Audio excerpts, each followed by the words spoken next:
Hello everybody, class 12 economics के अंदर आपका स्वागत है। बच्चों, रिवीजन चल रहा है, 2 दिन के अंदर अपने एग्जाम में व्यष्टि अर्थशास्त्र के महत्वपूर्ण प्रश्न मैं आपको बता रही थी। लास्ट वीडियो के अंदर मैंने आपको कुल 12 प्रश्न बताए थे। कुछ और प्रश्न आज अपन देखेंगे। सबसे पहले अपन देखेंगे चयन की समस्या से आप क्या समझते हैं। यह क्वेश्चन पिछले सालों के पेपर में भी आया है। चयन की समस्या अर्थात आपके पास संसाधन सीमित है, आपकी आय सीमित है, उस सीमित आय के अंदर आप किन वस्तुओं का उत्पादन करें या कौन सी वस्तुएं क्रय करें जिससे आपको अधिकतम संतुष्टि प्राप्त हो, इसे ही चयन की समस्या कहते हैं। तो यदि 1 नंबर का क्वेश्चन आता है कि चयन की समस्या किसे कहते हैं, तो हम लिख सकते हैं कि हमारे पास जो सीमित आय है उसके द्वारा हम किन वस्तुओं का खरीदारी करें कि हमें अधिकतम संतुष्टि की प्राप्ति हो। उसके बाद मेरे क्वेश्चन है फलन किसे कहते हैं। तो बच्चों, फलन के ऊपर भी आता है क्वेश्चन। फलन एक 2 चरों के मध्य गणितीय संबंध है। फलन का मतलब है 2 चरों के मध्य गणितीय संबंध को फलन कहते हैं, जिसमें एक चर स्वतंत्र होता है और दूसरा आश्रित चर होता है। इसे अपन इस तरह भी लिख सकते हैं। यदि अपन कहें कि y is equal to f x, जिसमें y आश्रित चर है, x स्वतंत्र चर है।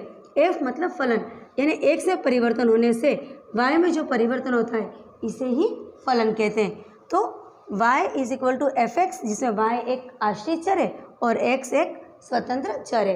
तो ये हो गया फलन किसे कहते हैं। उसके बाद होता है एक प्रतिस्थापन प्रभाव। प्रतिस्थापन प्रभाव का मतलब होता है जब किसी वस्तु की कीमत में परिवर्तन होता है। जब किसी वस्तु की कीमत में परिवर्तन होता है तो उपभोक्ता क्या करे, उस वस्तु के अंदर अपनी जो, और उसकी आय भी वही है, वस्तु की कीमत में परिवर्तन हो गया है और व्यक्ति की आय वही है, तो इसकी परिभाषा इस तरह से लिखेंगे कि किसी वस्तु की कीमत में परिवर्तन होने पर उपभोक्ता अपनी आय को इस प्रकार समायोजित करता है कि पहले वाली कीमत, यानी कीमत में परिवर्तन होने से पूर्व जो वस्तु की कीमत थी उस वक्त वो उस वस्तु की जितनी मात्रा खरीदता था आज भी वह उतनी ही खरीदे। उसे ही प्रतिस्थापन प्रभाव कहते हैं। अर्थात वस्तु की कीमत में परिवर्तन होने पर उपभोक्ता द्वारा अपनी आय में इस प्रकार का समायोजन किया जाना जिससे वो पहले वाली कीमत के ऊपर वस्तु की वही मात्रा खरीदेगा जो पहले वो खरीदता था। इसे आय का प्रतिस्थापन प्रभाव कहते हैं। एक होता है आय का प्रभाव। तो आय का प्रभाव के अंदर क्या होता है, जब किसी वस्तु की कीमत में परिवर्तन होता है तो उपभोक्ता क्या करता है, उसकी क्रय शक्ति में परिवर्तन आता है। तो किसी वस्तु की कीमत में परिवर्तन होने पर और आय वही रहने पर उसकी क्रय शक्ति में जो परिवर्तन आता है जिससे वस्तु की मात्रा में जो परिवर्तन करता है उसे ही आय प्रभाव कहते हैं। इस प्रकार आपने देखा चयन की समस्या, फलन किसे कहते हैं, प्रतिस्थापन प्रभाव और आय प्रभाव। अब होता है मांग। मांग और पूर्ति अर्थव्यवस्था या अर्थशास्त्र डिमांड और सप्लाई के ऊपर ही टिकी हुई है। डिमांड अर्थात मांग। मांग का क्या मतलब होता है, सामान्य शब्दों में व्यक्ति की आवश्यकता या इच्छा को अपन मांग कहते हैं। लेकिन प्रत्येक आवश्यकता मांग नहीं हो सकती है। कोई भी आवश्यकता मांग तब होगी जब उस व्यक्ति के पास उसको खरीदने के लिए मुद्रा हो, और सिर्फ मुद्रा होने पर और आवश्यकता होने पर भी वो उसकी मांग नहीं हो सकती है जब तक कि वह व्यक्ति उस वस्तु के ऊपर वो मुद्रा खर्च करना चाहे। तो कोई आवश्यकता मांग तब बनती है जब व्यक्ति के पास धनराशि हो अर्थात मुद्रा हो, और मुद्रा होने पर भी वह उस आवश्यकता के ऊपर उस मुद्रा को खर्च करना चाहता है, तो उसे अपन मांग कहते हैं। तो मांग का मतलब होता है किसी व्यक्ति की वह आवश्यकता जिसे पूरी करने के लिए उसके पास मुद्रा हो और वह मुद्रा उसके ऊपर खर्च करने की वो इच्छा रखता हो, तो वही आवश्यकता मांग बन जाती है। उसको डिमांड या डी से बताते हैं। मांग का नियम। मांग का नियम क्या कहता है, किसी वस्तु की कीमत बढ़ने पर उस वस्तु की मांग कम हो जाएगी और कीमत कम होने पर मांग बढ़ जाएगी। इसे ही मांग का नियम कहते हैं। 1 नंबर का क्वेश्चन, मांग का नियम क्या है। तो वस्तु की कीमत बढ़ने पर उसकी मांग कम होती है और कीमत कम होने पर उसकी मांग बढ़ती है।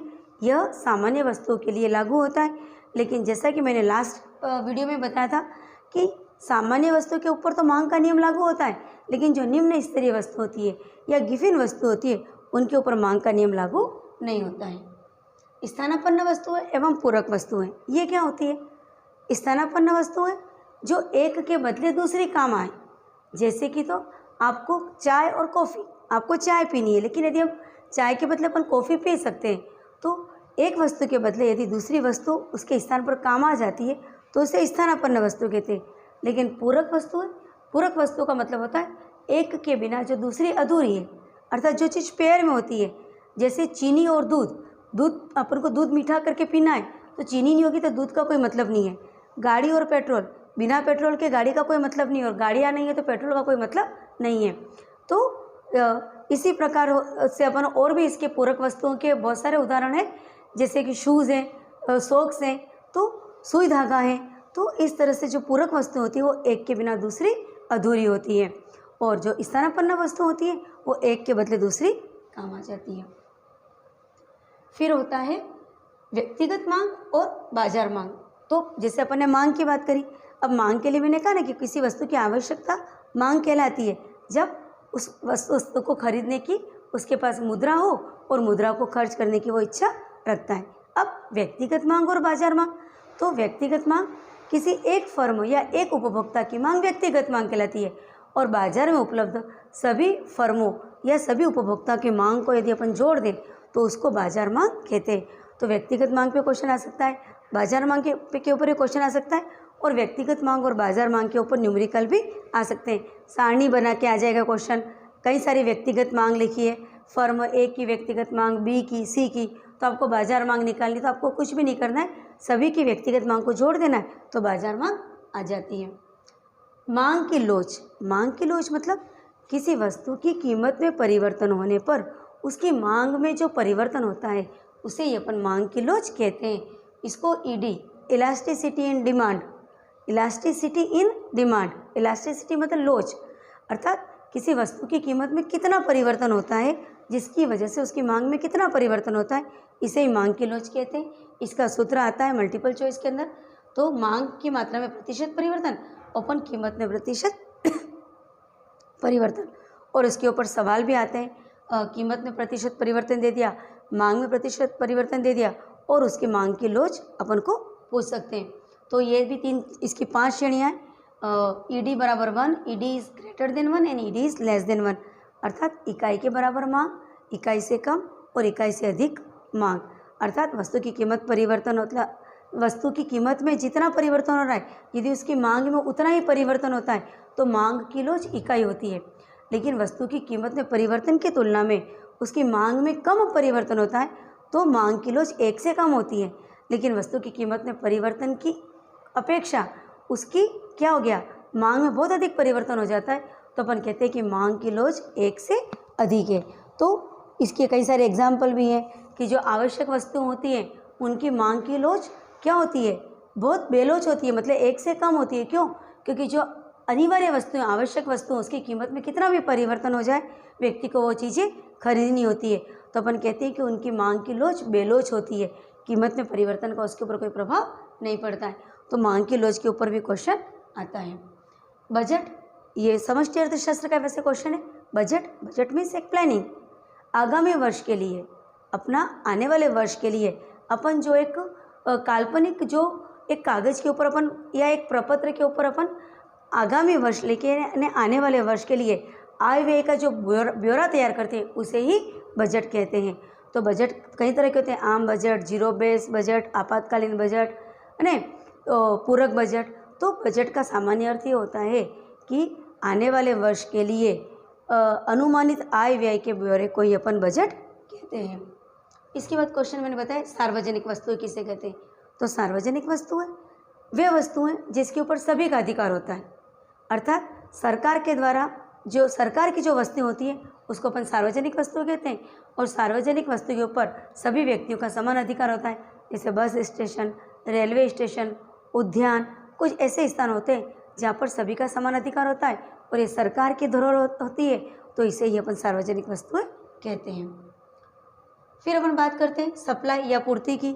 तो जिस प्रकार अपने मांग देखा उसी प्रकार अपन पूर्ति देखेंगे। पूर्ति का मतलब होता है किसी निश्चित समय अवधि के ऊपर, किसी निश्चित कीमत के ऊपर यदि कोई विक्रेता जिस सामान को बेचने के लिए तत्पर होता है उसे ही अपन वस्तु की पूर्ति कहते हैं।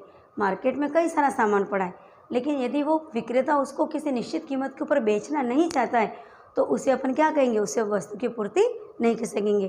तो वस्तु की, किसी वस्तु को उसकी पूर्ति यदि अपन कहने के लिए ये आवश्यक है कि उसको जो विक्रेता है वो किसी निश्चित समय पे निश्चित कीमत पर बेचने के लिए तत्पर हो। पूर्ति भी व्यक्तिगत पूर्ति और बाजार पूर्ति, किसी एक फर्म की पूर्ति या किसी एक विक्रेता की जो सामान की पूर्ति व्यक्तिगत पूर्ति, और बाजार में सभी विक्रेताओं की पूर्ति को योग कर दिया जाए तो इसे बाजार पूर्ति भी कहते हैं। उसके बाद होता है आगम। आगम अर्थात संप्राप्ति अर्थात आय। कोई भी फर्म होती है बच्चों, वो क्या करती है, वस्तुओं का उत्पादन करती है। उस उत्पादन का उद्देश्य क्या होता है, बेच करके लाभ कमाना। तो जब कोई उत्पादन करता या फर्म कुछ वस्तुओं का उत्पादन करने के बाद जब उसको मार्केट में बेचता है तो बेचने से जो पैसा जो आय मिलती है उसे ये अपन संप्राप्ति या आगम कहते हैं। तो संप्राप्ति या आगम के अंदर क्या जुड़ा रहता है, उसकी कॉस्ट और प्रॉफिट दोनों जुड़ा रहता है। तो आगम या संप्राप्ति का मतलब होता है किसी फर्म के द्वारा उत्पादित वस्तुओं को बेचने से जो राशि प्राप्त होती है उसे आय, संप्राप्ति या अपन आगम कहते हैं। इसके भी 3 कॉन्सेप्ट हैं। रेवेन्यू भी कहते हैं इसको इंग्लिश में। TR मतलब टोटल रेवेन्यू अर्थात कुल आगम, AR मतलब औसत आगम और MR मतलब सीमांत आगम। कुल आगम निकालना है तो उत्पादित इकाइयों में उसकी कीमत का मल्टीप्लाई कर दीजिए तो आपको कुल आगम मिलेगा।